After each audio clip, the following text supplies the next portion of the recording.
15 years, blowing the doors off the competition, podcasting to planet Earth. PNRNetworks.com.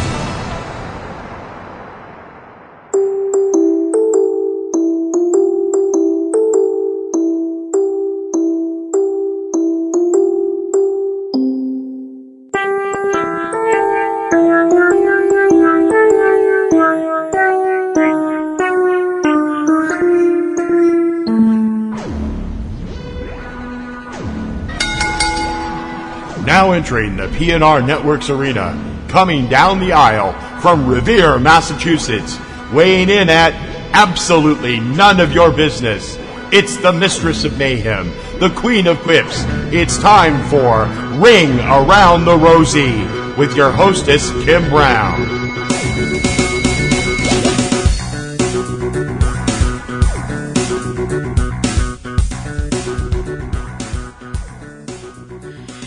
Hey everybody, welcome to another week here on Ring Around the Rosie. I'm glad you could join me here on Thursday, the 2nd of April, 2020. I am your hostess, Kim Brown, aka Platinum Rose Lady. So here we are with WrestleMania coming, looming over the weekend, although I don't know how much you can loom from an empty building. Obviously there's a lot to talk about with WrestleMania, and we will get into that. I hope everybody is staying safe during these crazy times and staying well and keeping your family safe and friends and everything like that. I hope you're all, doing healthy and doing good and stuff like that. Just wanted to say, right off the bat, I'm thinking about all you guys and wishing you, peace and good health and everything to you and your families. 'Cause it's really all we can do, really. I mean, you have to do the things that they're talking about doing, social distancing and trying to, wash your hands as much as you can and not touch your face and all that stuff like that. So, there's a lot of stuff that we all have to do right now. But the one thing that we have to do as a people, and I don't mean just American people, I mean people all over the world, is we have to not lose faith in each other and the future. We will get through this. It won't be easy, but we will get through it, That's what I believe. And I hope you believe that too. So obviously there's a lot of stuff going on. As I mentioned, WrestleMania is going to be happening over the weekend, over 2 days over the weekend. A few more things before I talk about WrestleMania though. I want to talk about one thing that we were lucky enough to watch live, when it happened. Game Changer Wrestling of a little while ago, they put up some, they did a card, they did a 2-day card, the Acid Cup, from an undisclosed location, somewhere in the American Southwest. I won't give any real detailed stuff because I don't want anybody to get in trouble. But I really want to say thank you to Joey Janela and everybody else that was part of that show, because this is when people were really starting to get scared about, what's going on, what are we going to do, and all this stuff like that. And these guys put on an amazing show. Everybody involved, so much incredible action. Some of it was really, really fascinating and great to watch, and a lot of people that I didn't know, and now I want to know who they are. I also know I never want to be anywhere around certain people because they're kind of scary. I won't say who they are because I don't want them to come after me.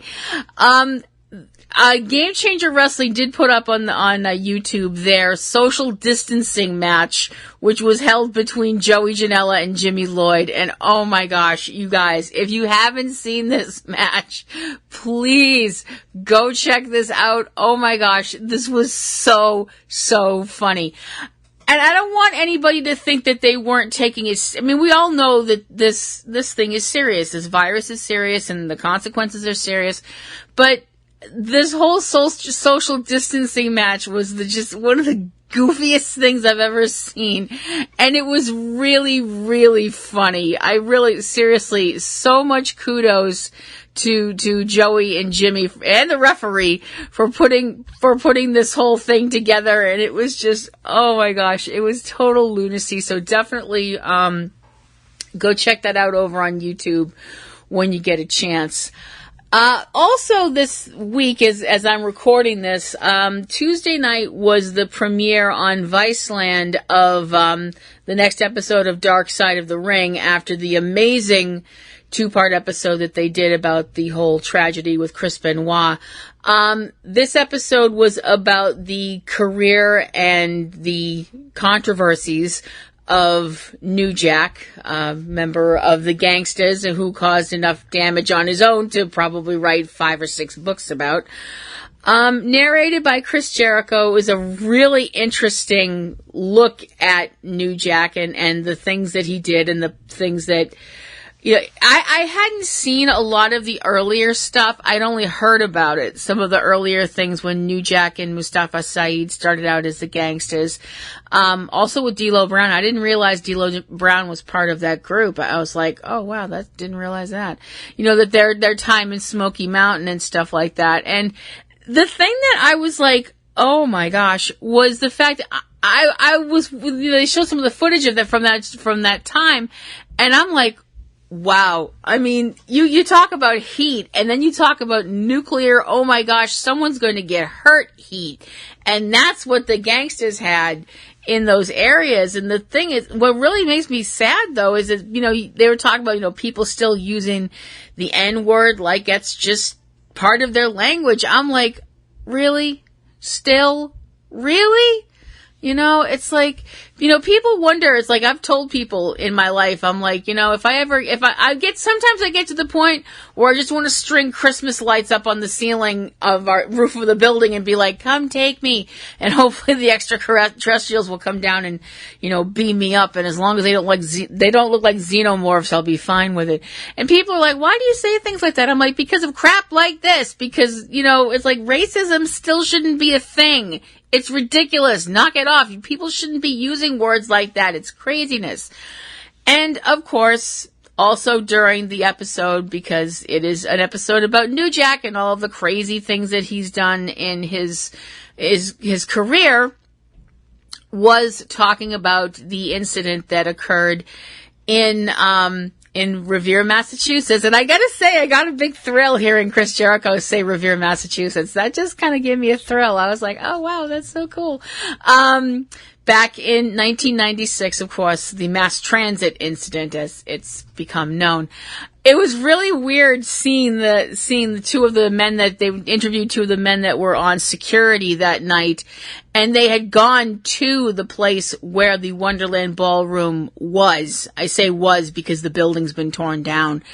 And it was just really strange to see that. I did a show a while back. I did a show about being at the Wonderland Ballroom during the mass transit incident because I was there.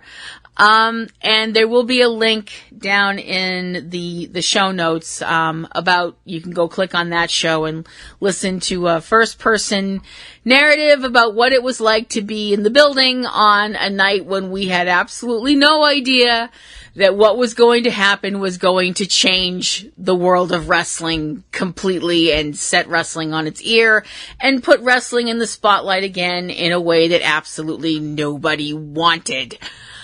Some of the other things that are the other incidents and crazy things that are going to be coming up on other episodes of Dark Side of the Ring include the Brawl for All, the whole thing with Jimmy Snuka being accused of murder, the death of Dino Bravo, and I believe the last episode of the season is going to be about the death of Owen Hart, with other episodes in between, all narrated by Chris Jericho. So that will be nice because, you know, it gives Chris something to do besides yelling at drones. Sorry, is yelling at drones the new hey you kids get off my lawn? I don't know. I'm sorry. That was just nuts. I'm sorry. That whole thing from AEW Dynamite this week where you had where they showed, you know, Chris trying to get Vanguard 1 Matt Hardy's drone to join up with the Inner Circle jerks. You know, and offering him a shirt and the whole release the hounds thing. I'm just sitting there going, I don't know whether to laugh or cry or just turn off the TV and get a drink. I don't know which. I don't know what to do. Somebody hold me. I'm scared.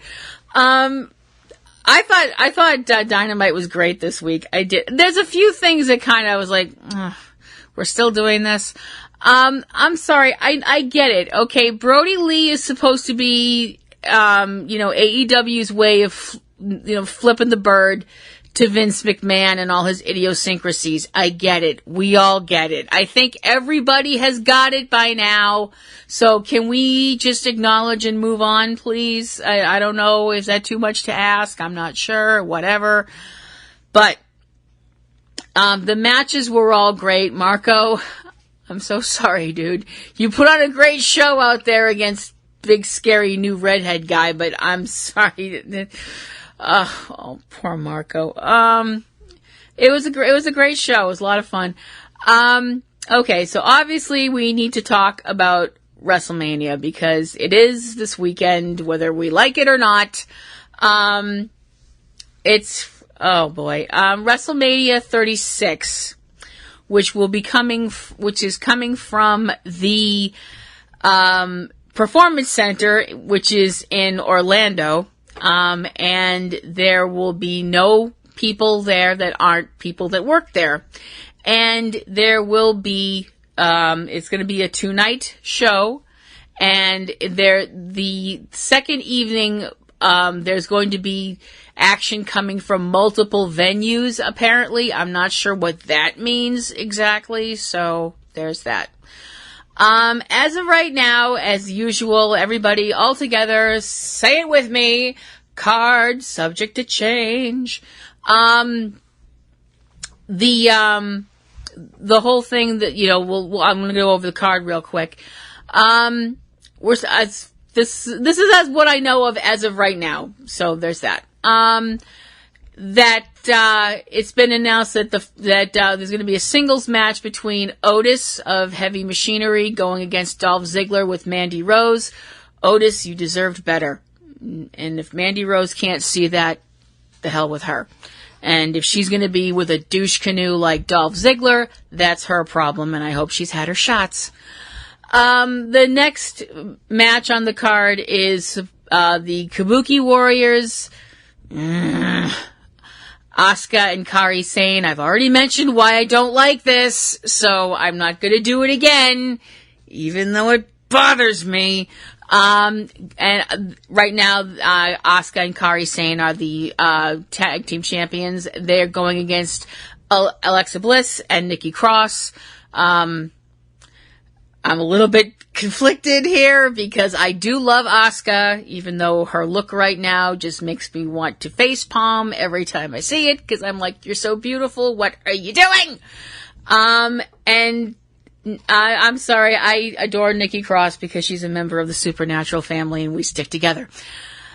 Sami Zayn, who is apparently now the Intercontinental Champion. Well, we knew he was the Intercontinental Champion. Yeah. Oh, I just tried to kind of block that out of my head. Who is going to be accompanied by Cesaro and Shinsuke Nakamura, who should really think about jumping to AEW. Sami will be putting the Intercontinental belt on the line, going against Daniel Bryan, who will have Drew Gulak with him, because we went from, we're fighting each other and we're rivals, to now we're a tag team, because why the heck not? I don't know. I don't get it.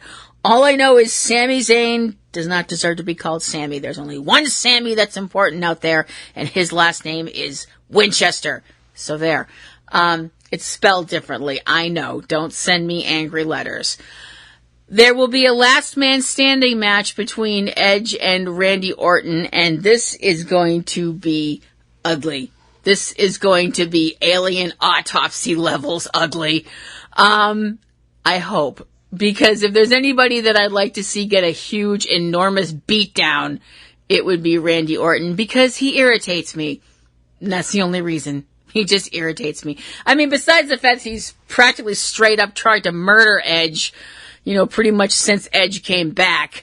And also, did a whole RKO thing on a woman, a retired wrestler who is a woman and a mother, and Randy is a complete douche nozzle. But Randy's been a douche nozzle for years, so there's that. Last man standing matches are always interesting. It's going to be weird seeing this in an empty arena, though, because it's very strange because I keep hearkening back to something that I was actually able to see online, which was the match between Jerry Lawler and Terry Funk that was held in an empty arena, and it was, complete bedlam because it's Terry Funk. Hi, sir. Anyway, going on. We have Elias versus King Corbin. Oh, every time I say that, I want to vomit. I guess Elias is a face again. I guess. Yay, because I'd rather cheer for Elias than Corbin. Because I would rather cheer for a dead possum than Corbin. So there's that. Another singles match with Aleister Black going against Bobby Lashley with Lana. Yay. I suppose it's too much to ask. We'll keep Lana away from the microphone because we can't have nice things. Aleister Black just sends me. He just flat out sends me. He's a great wrestler and he's just intimidating looking as hell. And I mean, the whole black mask thing does make me uncomfortable. It makes me itch. I can't help it. I'm sorry. A match for the Raw Tag Team Championship is going to be held between the champions, the Street Profits, Angelo Dawkins and Montez Ford, going against Austin Theory and Angel Garza, who have Zelina Vega with them. Yay. And there's going to be a triple threat ladder match. Try saying that 10 times fast, even when you're sober. For the SmackDown tag team belts, between the champions, The Miz and John Morrison. I roll. Going against the New Day, Biggie and Kofi Kingston. Hats off to Xavier Woods. Get well soon, Xavier. Also going against the Usos, because I mentioned three-way dance. Jimmy and Jay Uso, so that should be fun. And by fun, I mean complete pandemonium. Seth Rollins will be taking on Kevin Owens in a singles match, and the fact that I have to cheer for Kevin Owens is just more proof that the world has gone completely upside down, and we are in an alternate dimension, or whatever, I don't know. It just feels very weird to cheer for Kevin Owens. But I have to, because Seth Rollins right now, I mean, besides the fact that I actually do like Seth, and I do find Seth physically attractive, I'm a woman, I have needs, don't judge me, sorry, Becky. But right now, his character is such a smug, self-righteous, sanctimonious beep! Did I mention I gave up swearing for Lent? So that could have gotten a lot more interesting, but I decided not to use all the words that I wanted to use, most of them ending with K, starting with F, and having two more letters in the middle. The Undertaker is taking on AJ Styles in something called a Boneyard match. If they've explained what this is, could somebody let me know? 'Cause I don't know. I don't know. AJ I'm sorry, first of all, you're going against The Undertaker, and that should be enough to get you to shut your mouth, but this is AJ Styles, who apparently just can't shut up, because he's been talking all this trash talk on Twitter and on TV and stuff like that, and I'm just like, you're cute. You're dumb as a bag of rocks, but I'm like, please, I don't care what happens. This is probably, I'll be perfectly honest, there were two matches in this entire thing I was really, really emotionally invested in, and one of those has gone flip out the window. This was the other one, Taker versus AJ, because I'm a Taker girl, and I don't care what happens. I mean, I want Taker to win. I don't care what happens other than Taker wins and Taker beats AJ Styles to a bloody pulp. I don't care how he wins after that. I just want him to win just to shut AJ the forking fudging frog up. I don't know how else to put it. That's it. And speaking of people that I wish would shut up, go away, fall off the face of the earth, whatever, we have the WWE Women's Championship on the line with champion Bayley. Remember the person I said I wanted shut up and gone? Going against multiple people, Lacey Evans, Naomi, Sasha Banks, and Tamina. So it's a fatal 5-way because Bayley was being a bitch and got slapped down. And watching Bayley get slapped down is something that I actually have no problem with because F you. You were a role model to a lot of little girls and you turned your back on them, so F you and the horse you rode in on. John Cena is going to be facing the Fiend, Bray Wyatt. I don't even know why we bother saying that, because we know Bray Wyatt is the Fiend. It's like Tony Stark is Iron Man. Everybody freaking knows it. In something called a Firefly Funhouse match. Again, try to say that when you're sober. Oh my gosh. I don't know what this is. I am hoping that it's not like the last time we had Bray Wyatt in a special match like this, which was Hell in a Cell, or even further back when he took on Randy Orton in the House of Horrors match, or whatever that was called, because that sucked. That was terrible. John's a local boy, so I gotta stick with him, so sorry. Becky Lynch, the Raw Women's Champion, is putting her belt up against Shayna Baszler, who is terrifying. And I don't mean terrifying in a good way like Asuka. I mean just straight up terrifying. Sorry, just my opinion for what it's worth. Now we come to the other match that I had cared about and was invested in and is now not going to happen the way that we thought it was going to happen, and now I don't care. We were going to have a match for the WWE Universal Championship. I still contend that how can you call something a Universal Championship when it's only defended on one planet? It's a perfectly rational question. Stop rolling your eyes out there. With the champion Goldberg going against Roman Reigns. Now, the issue is that Roman announced that he was not going to be part of this match because he is a person that is dealing with an immunocompromisation, I guess is the best way to put it, because he's someone that is a double leukemia survivor. And because of, the whole pandemic going on, he is not going to be in the match. He withdrew from the match, which is something that he confirmed and also Triple H confirmed as well. And some people showed their support for Roman by going online and acting like a bunch of whiny little female dogs. To which, I know I mentioned how I gave up swearing for Lent, so I'm sorry for what's about to happen.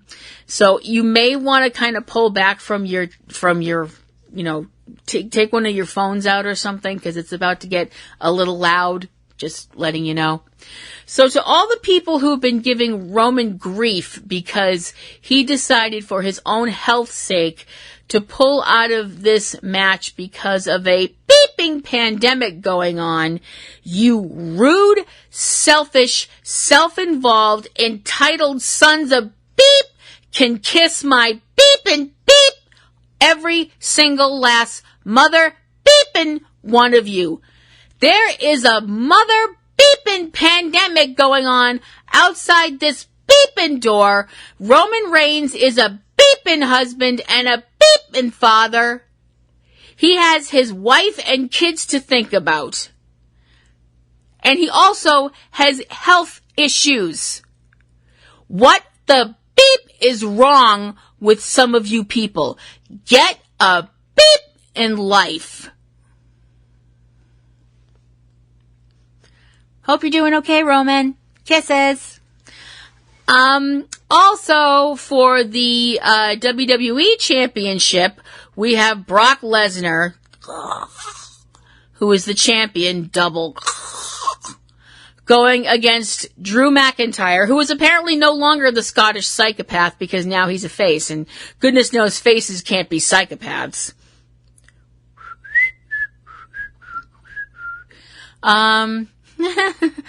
Well, you ever get that, the whole ear burning thing when you think people are talking about you? Does that work if you're talking about yourself? I'm not sure. I want Drew to win simply because I would cheer for a duck-billed platypus if it went against Lesnar and beat him. I'd wear a t-shirt for a duck-billed platypus if it would beat Brock Lesnar. I would. I would give that duck-billed platypus a great big hug as long as it was a female, because the males have some kind of poisonous, spiky thing on them because platypus. Because they're just strange little animals. Anyway, and the match between Rhea Ripley, who is the NXT Women's Champion, going against Charlotte Flair. This has gotten incredibly ugly, which is not a big surprise either. I'm kind of a little confused. I mean, Charlotte's been a multiple-time champion, and I'm not knocking NXT's belt, but I don't know. I mean, I don't see how Charlotte winning is going to help the belt any. I definitely see how Rhea winning is going to up her stock if that happens, but I don't know. And so, like I said, this is going on between two nights, so we're going to have to see how this goes. And I would really like to try and be more excited about it, but I'm not. I'm not. I'm sorry. And, I mean, and that's no slam on the workers, on the people that actually go out there and put their bodies on the line to entertain us, because I'm sure they'd rather not be doing this in front of an empty arena because it's just lunacy. But I don't know. Maybe I'm being too hard, and maybe it'll turn out great. Maybe it'll be awesome. And maybe Jason Momoa will show up after the pandemic's over on my front door in the Aquaman costume, but I don't think that's going to happen either. Hi, Jason. Call me. There's been a lot of talk that after WrestleMania, because a lot of times, even though Raw isn't a show that has an off season, where they show repeats and things like that, there's been a lot of talk that WrestleMania is going to be the last thing that WWE is going to be doing for a while, like for cards and things like that. Now, I don't know how accurate that is. A lot of people are saying a lot of stuff online that they've heard. People have heard this, that, and the other thing. And I don't have any kind of sources, so I'm not going to speculate on anything. So there's that. So, are any of you guys excited for WrestleMania? Are any of you guys planning to not bother with WrestleMania? And if there's anybody who's planning to get it, who doesn't already have the WWE Network, because we do, so that's why we're getting it. Why are you excited about it? If you think that I'm being too cynical, if you have any other comments or anything like you'd like to send to me, platinumroselle@yahoo.com. If you want to, also, if you'd like to follow me on Twitter, you may do so at platinumroselle@twitter.com. And I hope that you will check out the other sites that are part of our little island of misfit toys, and also check out our Patreon page and our Patron Circle and all that good stuff like that. And also, if you'd like to follow my husband TC, who is a great person and does all kinds of cool work, you can find his information also on our pages and stuff. And he's the one that puts up all our, all the pages and things, and he's really awesome at it. And that is going to do it, cats and kittens, here for another week on Ring Around the Rosie. So, from me to you, stay safe out there. Just, shelter in place like they're telling us to do. Go back and watch some old wrestling if you can. Go, check out things on YouTube that you've heard of that you've never seen. Read a book. Maybe take up that hobby that you've been thinking about taking up that you never did. Take up painting or knitting or, macrame or whatever. Or write a book, just do something with yourself so that, you don't fall into a state of constantly worrying. We have to be safe and be prepared, not paranoid. And just remember, I love you all very, very much. And I want you all to be healthy and safe. So this is Kim Brown, aka Platinum Rose Lady, signing off here at Ring Around the Rosie for another week and hoping that all your roses will be in bloom. Check you out later, guys.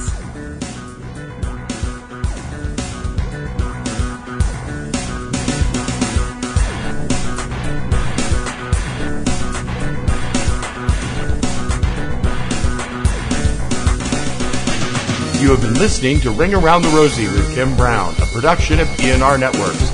Keep in touch with all things about the show at http://ringaroundtherosie.net. Ring Around the Rosie intro performed by Eric Wyatt. Ring Around the Rosie theme by Digital Juice. Join Kim for a new Ring Around the Rosie every Wednesday. Ring Around the Rosie is copyright 2018 PNR Networks, Boston, Massachusetts, USA.